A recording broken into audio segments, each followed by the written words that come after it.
When I was a little kid and my parents took me to visit my grandmother in Egypt, she used to make these delicious desserts of yogurt on top of which would be jello. So it's like red and white. So if you're Egyptian or you know Egyptians, they make this all the time and it's really delicious.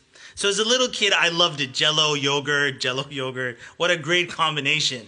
And my grandmother would put it in the fridge to cool, and I'd go and take one and eat it and so on. But one day it happened that somebody else went to the fridge and ate a couple of them. And then my grandmother went and said, "Muhammad, you ate them." And then I said in response, "I didn't eat them." And she's like, "No, you ate them." I'm like, "I didn't eat them." And she's like, "Tell the truth." And I'm like, "Oh my God, what is this? I didn't eat them."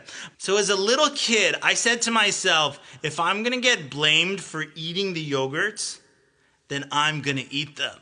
There's a deep lesson in that, but first let's look at the ayah. قال ومن يقنط من رحمة ربه إلا الضالون.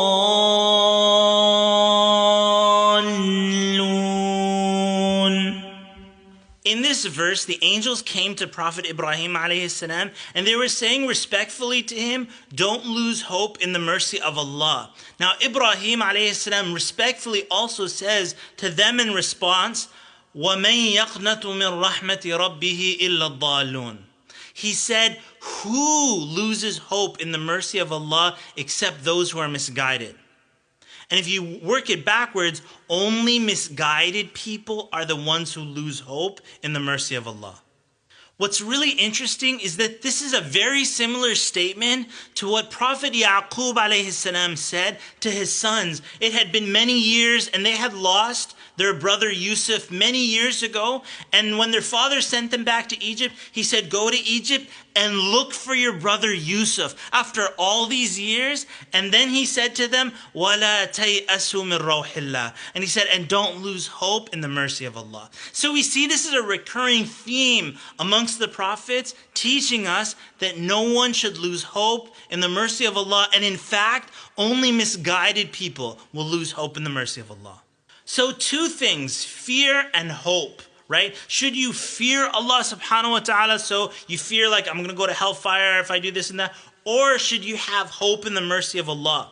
Well, the reality is that you should have both, of course, right? You fear Allah subhanahu wa ta'ala's punishment, you hope for His reward, but what's really interesting is that you cannot only have fear.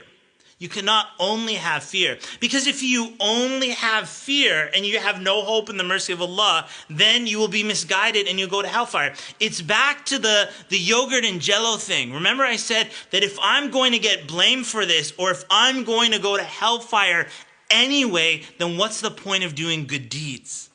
And so similarly, you should never accept the whispers of shaitan in your ear telling you to lose hope in the mercy of Allah, telling you that you've done so many sins, there's no hope for you, you're going to go to hellfire, so you might as well just, eat all the yogurts and eat all the jellos. Don't accept that from shaitan. Always realize that there is hope for you, there is hope for me. We should never lose hope in the mercy of Allah.